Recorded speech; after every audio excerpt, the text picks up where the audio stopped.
Thandi Mabaso woke to silk sheets and a headache that felt like her skull was splitting open. This wasn't her bed.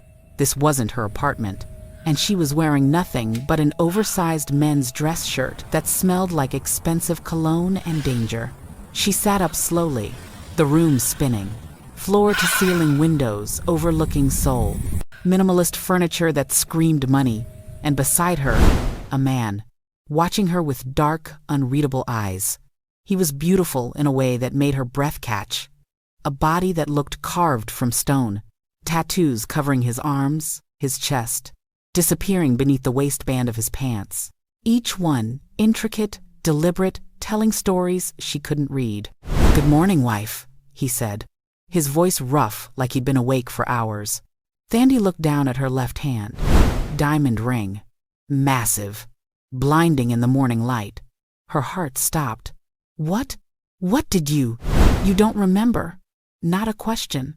His expression shifted, something almost like regret crossing his face. "The drug was stronger than I thought." "Drug?" Terror clawed up her throat. "What drug? What did you do to me?" He stood, and she flinched back. He noticed, stopped moving. "My name is Lim Min-seok," he said carefully, like approaching a wounded animal. "And 12 hours ago, I married you to save your life." "You're welcome." Thandi's world tilted sideways, and she wasn't sure if it was the drugs or the impossible words he'd just spoken. "Hey besties, welcome to Soul Heart Stories.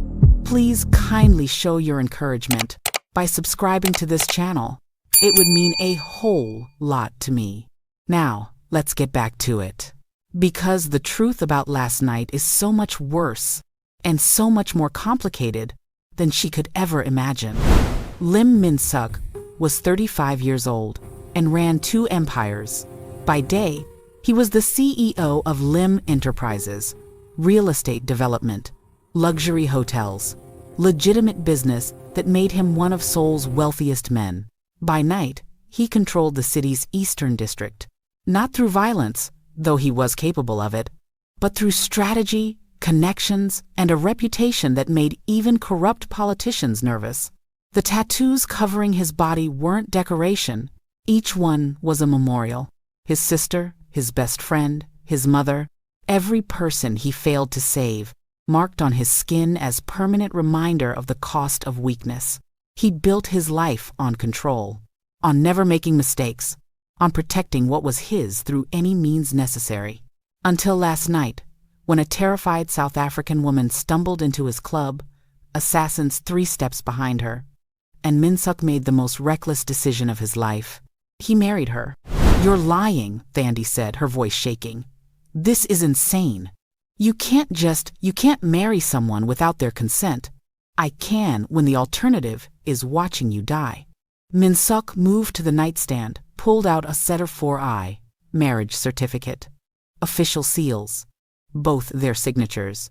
Her handwriting was shaky, barely legible, but present. "You were drugged. Stumbled into my club running from men who wanted you dead. I recognized the signs roofied, disoriented, in shock.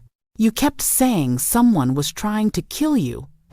Thandi snatched the certificate, staring at her own signature like it was written in a foreign language. "I don't remember any of this. The drug causes short-term memory loss. You'll start getting flashes over the next few hours. Pieces of last night will come back." He pulled out his phone, showed her photos. Her at what looked like a gallery event, looking elegant, professional. Then later photos her running through streets, terror on her face. A man in a dark suit following her. "This was you, 6 hours before you became my wife." The photos made her stomach turn. "Who is that man?" "One of 3 assassins sent to kill you. He's dead now." Thandi's blood went cold. "You killed him?" "My men did. After you passed out in my arms, and I realized you were a witness to something big enough to warrant professional killers." Min-seok's expression was matter-of-fact, like discussing the weather. "In my world, there's only one way to claim protection rights over someone who isn't blood. Marriage. So I married you. Rushed ceremony. Barely legal, you could barely stand. But it worked. You're mine now. Which means you're untouchable. I'm not yours. Legally, you are. He moved closer, and Thandi pressed back against the headboard. I'm not the villain here, Thandi. I'm the reason you're alive. The men who drugged you, who chased you, they answer to someone powerful enough to make you disappear without a trace. But they can't touch you now, not without declaring war on me. So you trapped me instead. Her voice broke. Married me while I was drugged, put a ring on my finger, claimed me like property. Saved you, he corrected. But something flickered in his eyes. Guilt? Maybe. And yes, trapped you. Because dead or trapped, those were your options. I chose the one where you wake up breathing. Thandi looked at the ring on her finger. The bruises on her arms she didn't remember getting. The man standing before her who spoke about murder like it was business. I want to leave. No. Simple. Final. You can't keep me here. I can. I will. He crossed his arms, and the movement made his tattoos shift. Because the moment you step outside without my protection, you're dead. Those assassins failed last night. Their employer will send more. Better ones. You don't survive that without me. Then let me go to the police. The police? Min-seok laughed, bitter. You witnessed something big enough for professional killers, and you think the police aren't involved? Someone with serious power wants you dead, Thandi. The kind of power that makes police look the other way. Thandi wanted to argue, wanted to fight. But her head was pounding, her memories were full of holes, and terror was slowly replacing confusion. What did I witness? She whispered. That's what we need to figure out. You kept saying they killed him, and everyone saw before you passed out. Does that mean anything to you? She searched her fractured memories. Gallery event, wine, laughter. Then a flash. A man falling, red spreading across white marble, screams. Oh God. Her hand flew to her mouth. The gallery.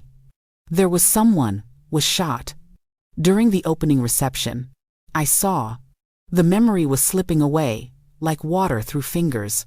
I can't remember his face. It'll come back. The drug suppresses memory formation temporarily, but it's not permanent. Min-seok sat on the edge of the bed, careful to keep distance between them. Until it does, you stay here, under my protection. As my wife. I didn't agree to be your wife. You did. Barely conscious, terrified. But you said yes. His jaw clenched. I'm not proud of the circumstances, but I don't regret keeping you alive. Did we? Thandi couldn't finish the question. Couldn't ask if this stranger she'd apparently married took advantage of her drugged state. No. Min-seok's voice went hard. You passed out minutes after the ceremony. I brought you here, put you in my shirt because your dress was torn from running, and spent the night making sure you were still breathing. That's all. The relief was so intense it made her dizzy.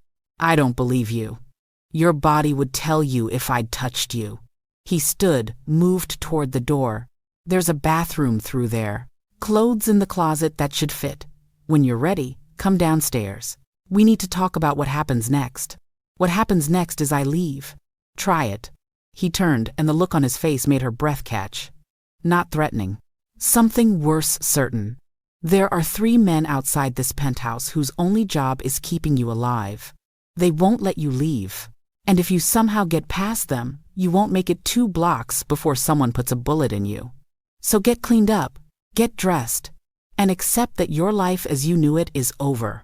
We figure out who wants you dead, we eliminate the threat, and then, he paused. Then we discuss the terms of our marriage. He left before she could respond. Thandi sat alone in a stranger's bedroom, wearing a stranger's shirt, with a wedding ring she didn't remember accepting, and memories that wouldn't cooperate. She stumbled to the bathroom, turned on the shower as hot as it would go, and tried not to scream. The clothes in the closet fit perfectly. Designer. Expensive. Wrong sizes for any woman who might have been here before. He'd bought them for her, before she woke up.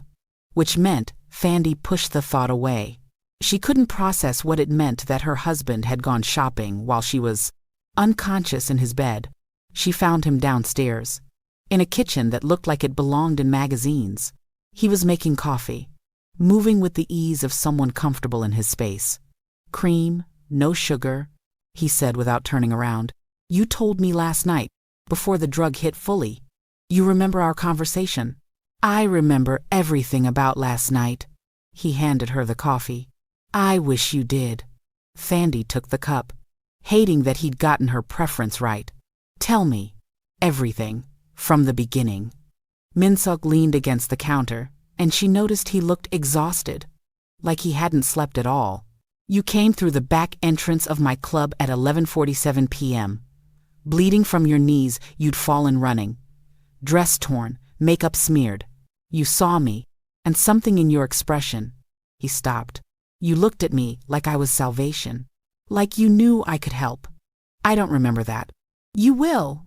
He pulled out his phone, played a video, security footage, and there she was, stumbling through a door, wild-eyed, falling straight into a man's arms. Min-seok's arms. "Help me," her voice on the video begged. "Please, they're going to kill me." "Who?"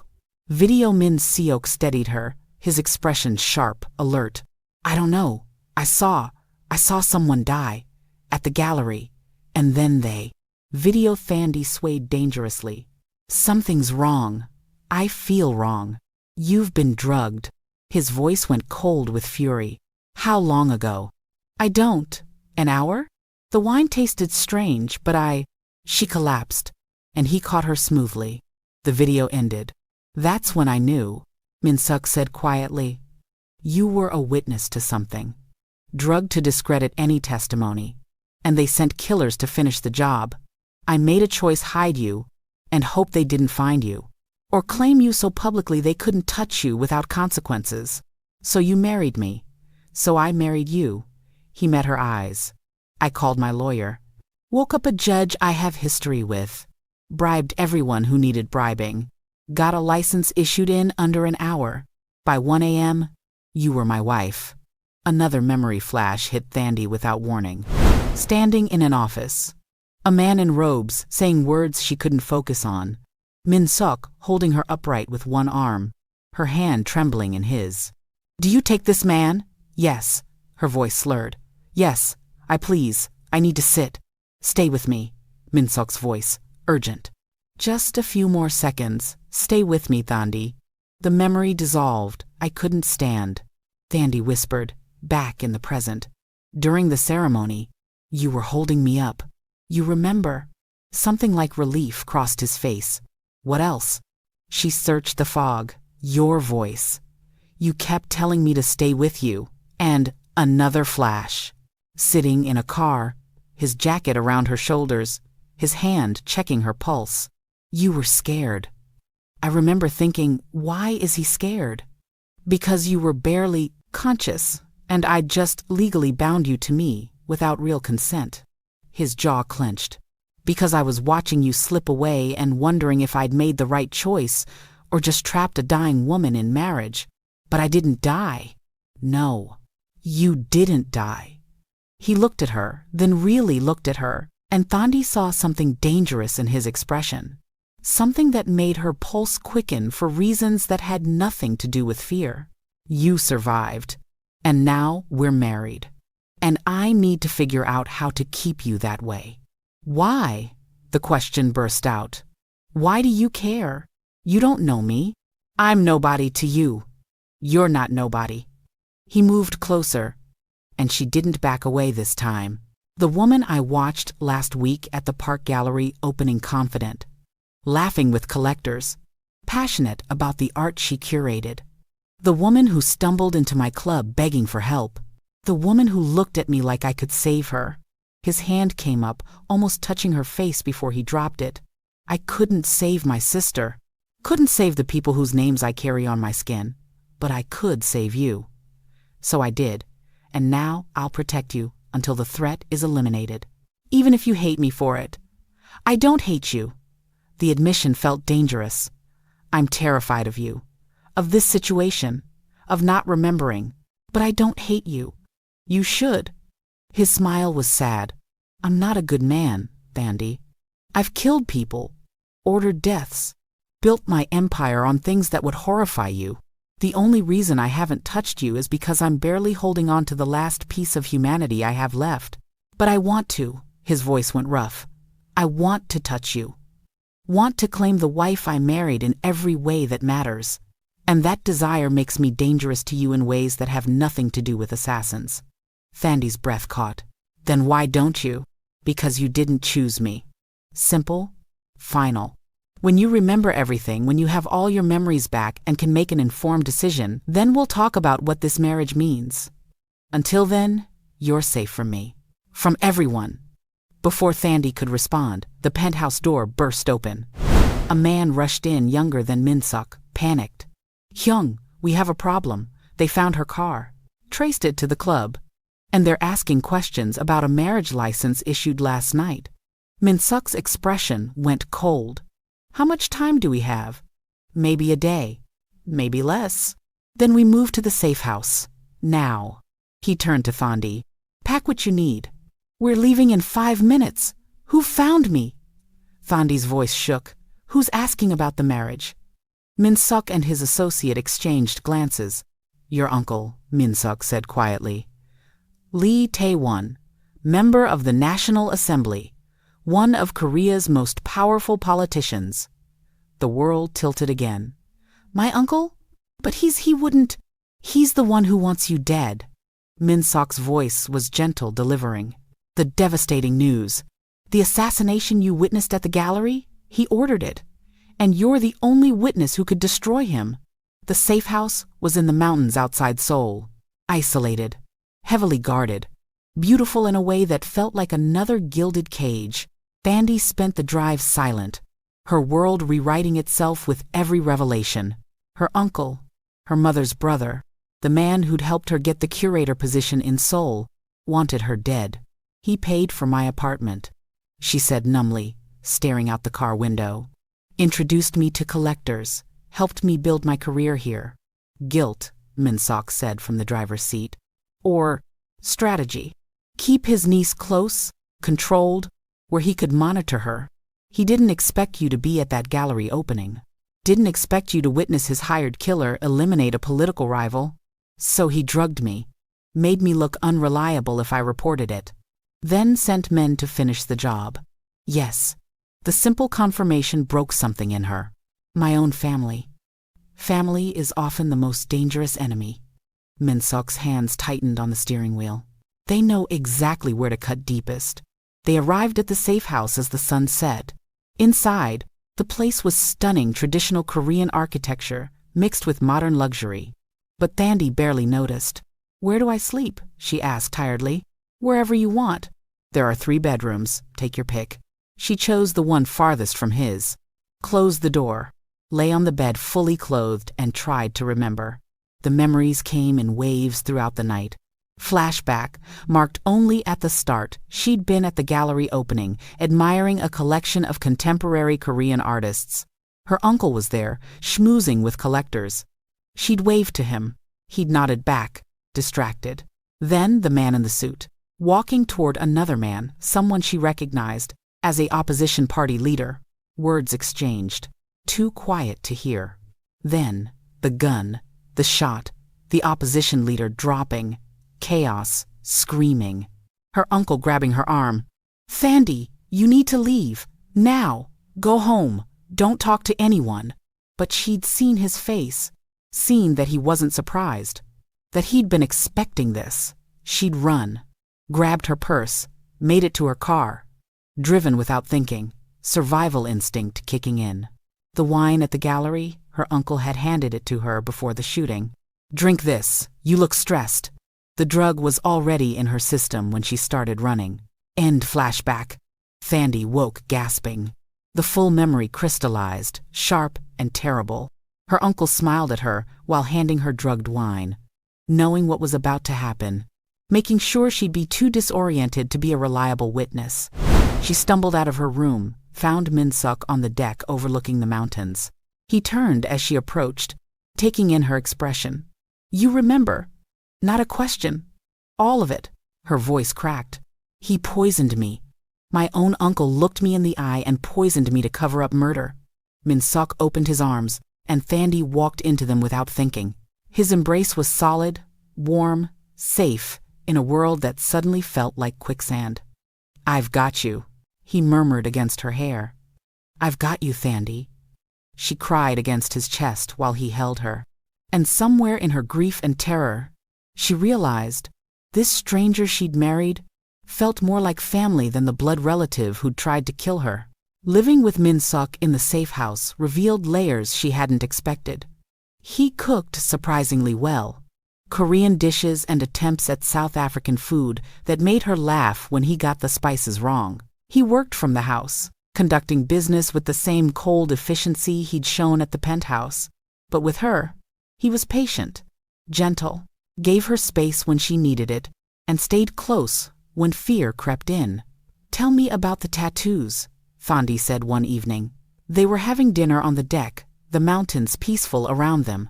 Min-seok glanced at his arms. "What do you want to know? What they mean? Who they represent?" He was quiet for a long moment, then started pointing. "My sister. She was 16. Hit and run that wasn't an accident. The driver was paid by a rival family to hurt my father. I'm sorry. My best friend. Killed during a territory dispute I could have prevented if I'd been smarter. My mother. My cousin. A kid from my neighborhood who got caught in crossfire." His voice was matter-of-fact, but pain bled through. "Every person I failed to protect, I mark them so I never forget the cost of weakness. That's not weakness. That's grief. In my world, there's no difference." He met her eyes. "The moment you grieve, you hesitate. Hesitation gets you killed. Is that why you don't cry? Why you're so controlled?" "Yes. Simple admission. I cried when my sister died. My father beat me bloody, said tears were for weak men who didn't deserve power. I learned to freeze it out. Haven't cried since I was 17. Thandi reached across the table, took his hand. "I'm sorry he did that to you." Min-seok stared at their joined hands like it was something foreign. "Why are you being kind to me? I trapped you in marriage, took away your choice. You saved my life, and you're protecting me when you could have just paid me off and walked away." She squeezed his hand. "Yes, the circumstances are terrible. Yes, I wish I'd had a choice. But I'm alive because of you. That matters. You're too forgiving, and you're too hard on yourself." She smiled softly. "We balance each other out." Something shifted in his expression, something heated that made her pulse quicken. "Thandi," his voice was rough, "if you keep looking at me like that, I'm going to forget my promise to keep my distance. What if I want you to forget? You're still processing trauma, still coming to terms with everything that's happened. I won't take advantage. What if it's not taking advantage?" She stood, moved around the table to him. "What if I'm choosing? Right now. With full memory and full consent. Choosing you. You don't know what you're asking. I know exactly what I'm asking." She touched his face, felt him shudder. "I'm asking for my husband to kiss me. Is that so terrible?" Min-seok's control shattered. He pulled her into his lap, his mouth finding hers with desperate hunger. The kiss was nothing like the gentle touches he'd given her before. This was raw, consuming. Years of restraint, breaking under the weight of want. When they finally broke apart, both breathing hard, his forehead rested against hers. "I don't deserve you," he whispered. "Probably not." She smiled against his lips. "But I'm choosing you anyway." The next weeks blurred together in a haze of attraction and danger. Min-seok's team investigated her uncle, building a case. Assassination attempts came twice more thwarted by guards and Min-seok's paranoid security. And through it all, Thandi and Min-seok grew closer in ways that terrified and thrilled her. He was gentle with her in private, fierce in protecting her, and devastating in his intensity when they were together. The marriage that started as a desperate protection measure became something real, something neither could walk away from. "I need to tell you something," Min-seok said one morning. They were in bed, sunlight streaming through windows, his arms around her. "About the night I married you." "What about it?" I lied. His voice was tight. When I said nothing happened between us. That I put you to bed and left you alone. Thandi's stomach dropped. What do you mean? We were together. That night. After the ceremony. He pulled back to look at her. You were mostly coherent by then. The drug was wearing off. You kissed me first. Asked me to claim you. Said you wanted to remember being my wife. The memory surfaced slowly. Her hands on his chest, his mouth on hers, the way he'd asked 3 times if she was sure before he'd touched her. Why did you lie about it? She whispered. Because I thought you'd hate me. Thought you'd think I took advantage of you being drugged and vulnerable. So I lied to protect you from feeling violated. His expression was anguished. But lying to you feels worse. And you deserve the truth. Thandi processed this. Her emotions tangled. I remember now. Pieces of it. You asking if I was sure. Me pulling you closer. It was... She stopped. Flushed. It was good. Really good. Relief flooded his face. You're not angry? I'm angry you lied. Not angry that we were together. She cupped his face. My body remembered even when my mind didn't. I felt safe with you from the start. That wasn't manipulation. That was real. I love you. The confession burst. Out of him raw and unplanned. I know it's too soon. Know the circumstances are impossible. But I love you, Thandi. Have sensed that night in the club when you looked at me like I could save you. Maybe before. Those weeks I watched you at galleries.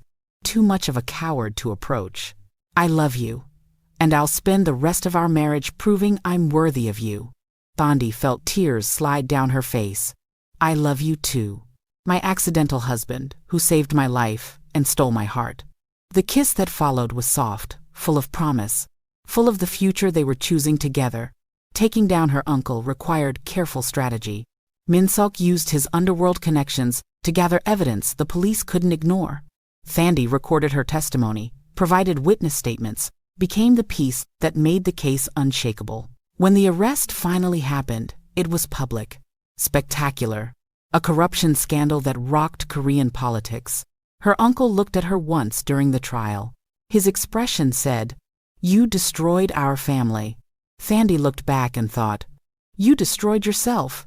I just survived. 6 months after waking up in a stranger's bed, Thandi stood in that same penthouse with Min-seok. We could get an annulment now, he said quietly. The threat is gone. You're safe. If you want your freedom, I want you. She took his hands. But I want to do this right. Marry you again. With full memory. Full choice. Full celebration of what we've become. A do-over? A beginning.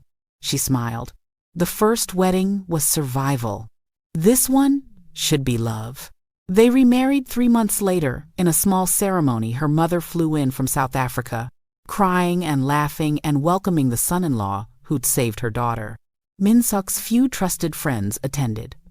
It was nothing like the desperate middle-of-the-night ceremony that bound them initially. This time, when the officiant asked if she took this man, Thandi said yes, with full voice and full heart. This time, when Min-seok slipped the ring on her finger, his hands didn't shake. This time, they both remembered every second. Later, in their bedroom, Min-seok pulled out his phone. I want to show you something. The security footage from that first night. The part he'd never shown her. Video Thandi stumbling into his arms. Video Min-seok catching her. His expression shifting from alert to something softer. Help me, she begged on screen. And video Min-seok's response, so quiet she'd never heard it before. I've got you. I promise, I've got you. The footage continued. Him carrying her to his car. Checking her pulse. Calling his lawyer. Making impossible decisions in impossible time frames. And his face, throughout it all, his face showed something she'd never seen him express before. Fear. Pure, undisguised fear of losing her. I fell in love with you that night, Min-seok said, turning off the video. The moment you looked at me, like I was your only hope, I'd never been anyone's hope before. It terrified me. Still does. Good. Thandi pulled him close. Love should terrify you. means it's real. It's real. He kissed her softly. Most real thing I've ever felt. They'd started with a forced marriage, drugged consent, and desperate circumstances, but they'd built something genuine from the ruins of that terrible night. Because sometimes the worst beginning leads to the most beautiful ending. And sometimes, waking up in the wrong bed is exactly where you were always meant to be. Besties, if this story consumed you, if you felt every moment of terror and transformation, hit that like button. Subscribe for more dark romance, mystery thriller love stories, forced proximity that becomes real. Comment, would you have forgiven him for lying about that first night? Or is that an unforgivable betrayal? I need your honest thoughts because this story lives in complicated space. Thank you for being here. Thank you for loving stories about imperfect people finding perfect love in impossible circumstances. Until next time, remember that sometimes the most dangerous thing you can do is trust a stranger. And sometimes that stranger becomes home. Welcome to Soul Heart Stories.